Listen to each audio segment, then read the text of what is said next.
Avant que mon chemin se révèle à moi, puis que je sois initiée, disons, à comme la vie, son fonctionnement, c'est quoi ma part dans ce grand tout, je dévorais des livres. Je dévorais des livres depuis que je suis toute petite parce que ma mère, elle avait une immense bibliothèque, puis j'ai dévoré des livres de psychologie, puis là, à un moment donné, je suis tombée dans la spiritualité, right?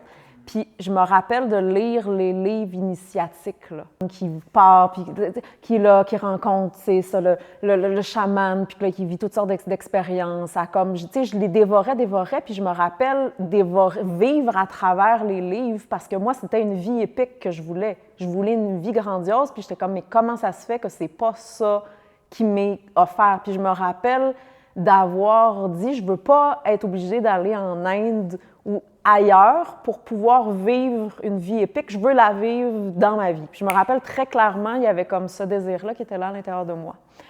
Et à quelque part, la vie a entendu mon appel et a donc répondu à cet appel-là. Et en effet, la vie épique est venue à moi. Et la réalité, c'est que la vie, elle est épique. C'est juste qu'on est pris dans des tellement petites versions de soi et de la vie. On se met dans des tellement petites boîtes.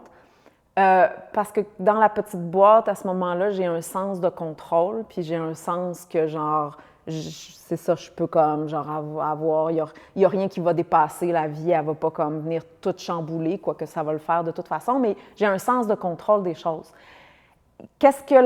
Et là, tranquillement, quand la vie a répondu à mon appel, j'ai arrêté de lire des livres initiatiques. Ma vie est devenue initiatique. Et ça, c'est un désir qui est là dans beaucoup de gens. Pourquoi les gens vont écouter les séries, puis des Lords of the Rings, puis les Star Wars, puis tout ça? C'est parce qu'il y a un désir, puis d'ailleurs, Hollywood va utiliser ça. Il connaît le désir dans les gens d'avoir. Puis dans les films, il va tout le temps avoir, tu sais, comme le bon, le méchant, il y a toutes sortes de choses, de péripéties qui arrivent, puis là, il y a le héros qui arrive, puis qui sauve, puis là, tu vas t'identifier, peu importe à quel caractère qui résonne avec la personnalité que tu as dans ta vie ou ce que tu voudrais être, right? Mais il y a un désir qui est réel. Et le domaine du divertissement va venir nourrir ce désir-là parce que les gens s'ennuient, là. La réalité, c'est que les gens, ils vont au travail, ils ont leur petite vie, puis là, tranquillement, ça se cristallise, puis ça devient mort, littéralement. Mais quand le besoin d'avoir une vie épique, initiatique, c'est finalement le besoin d'être en relation avec la vie, parce que la vie, elle l'est. C'est juste que quand ça s'ouvre à nous, bien, à ce moment-là, j'apprends, ça veut dire de lâcher le contrôle, puis j'apprends que la vie est beaucoup plus grande que juste ce que je peux avoir accès quand je suis dans ma petite boîte où j'ai le contrôle de tout, mais que je m'ennuie royalement, puis que j'ai besoin de Netflix pour venir me nourrir, il manque quelque chose. Et le processus de retrouver sa voie, finalement, c'est un processus de tu sais, le livre dont vous êtes le héros, là, je ne sais pas si tu connais ça de quand tu étais plus jeune. Moi, je me rappelle, j'avais comme les livres, puis là, tu pouvais faire des choix, puis ça a influencé le parcours de l'histoire, etc. Bien, au bout du compte, tout le monde veut être que leur vie soit un livre dont vous êtes le héros. Ça veut dire bien, que moi, je sois dans l'histoire. Mais généralement, la vie, elle est ennuyante parce qu'on est à côté. Et là, c'est là que j'ai besoin d'écouter la vie des autres, ce qui est le propre des réseaux sociaux, puis de tout le stardom, du védétariat, de comme tu regardes d'autres personnes vivre, mais toi, tu n'es pas en train de vivre ta vie, puis tu es en train de fantasmer ta vie. Et ce désir-là de vie épique, moi, je me rappelle quand tranquillement, j'ai comme été initiée à commencer à comprendre la création, le monde dans lequel je suis, commencer à comprendre mon univers interne, tout l'inconscient. C'était comme genre, c'était des découvertes et des découvertes et des découvertes. Puis tout d'un coup, la même journée devient comme hyper riche. Ça veut dire les mêmes événements deviennent hyper riches quand tranquillement je commence à comprendre les différentes dimensions de ce qui se passe vraiment. Parce qu'une même scène, on peut la voir à la surface, puis c'est généralement là qu'on opère. Ah ben, so and so a dit ça, puis là je vis, puis c'est très, très, très, très superficielle.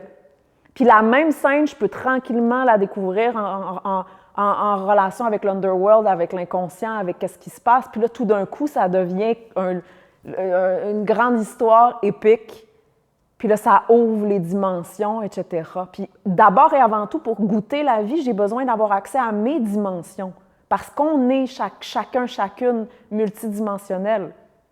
On opère dans la profondeur comme on opère à la surface. Puis comme je disais, bien souvent, on a juste accès à la surface ou à un niveau de profondeur, mais disons qu'il manque une grande partie de qui on est. Puis plus je plonge à l'intérieur de mon corps, de ma vie, de ma psyché, plus j'ai accès aux différentes couches. Puis là, ça se révèle. Puis là, je me mets à voir les choses différemment. Je ne me mets plus à voir la vie de la même manière. Je me mets à étudier. Tout est une raison d'étudier. Puis là, je me mets à comprendre, à prendre conscience. Puis là, tout d'un coup, ça se révèle à moi. Et là, ça devient palpitant. La raison pourquoi on a besoin d'autant de divertissement, c'est parce qu'on est à côté de notre vie. Et à ce moment-là, je n'ai pas accès à tout le data qui est là, dans ce qui arrive dans ma vie en ce moment-là. De pourquoi ces choses-là m'arrivent, qu'est-ce qui fait, puis et là, petit à petit, bien, il y a tout un monde inconnu qui s'ouvre à moi. Donc moi, c'est ça, je me rappelle ce désir-là vraiment qui était là, qui faisait que j'avais besoin de me rendre, tu sais, j'avais besoin de faire du bénévolat pour pouvoir avoir un sens dans ma vie, j'avais besoin, tu sais, de faire des choses qui n'étaient pas rien à voir véritablement avec ma vie. Et là, quand la vie m'a guidée à descendre dans ta vie, là, rentre dans ton corps, rentre sur ton chemin, mais là, tout d'un coup, j'avais plus besoin d'aller voyager pour avoir un sens dans ma vie, j'avais plus besoin d'aller faire du bénévolat. Ma vie devenait tranquillement un service, un voyage initiatique de découverte constante, puis d'approfondissement, puis là, il n'y a pas un moment ennuyant. Et là, quand ça se met à arrêter d'avancer, là, il y a l'ennui qui est là. Puis là, hop, j'ai le besoin de se faire remplir, puis se faire divertir. Puis là, ça, c'est un signe de « Ah, je suis à côté ». Puis pourquoi je suis à côté? Parce que c'est exigeant aussi d'être en relation avec la vie. C'est exigeant de vivre, d'être vraiment dans ses bottines, puis d'être en relation avec la vie, puis avec les différentes dimensions. Souvent, on veut juste décrocher. Puis c'est aussi correct de vouloir décrocher. Il n'y a pas de mal avec ça. Ça fait partie de comme, OK, il y a trop de data, j'ai besoin de décrocher. D'être honnête puis indulgent envers soi-même parce que, tu sais, il y a une certaine limite, là. Moi, je connais mes limites, puis je suis comme, genre, OK, mais par contre, plus je me mets à côté, plus je vais m'ennuyer. Plus il va manquer de sens. Plus, éventuellement, ça se cristallise. Plus que, bien, éventuellement, mon téléphone puis Instagram...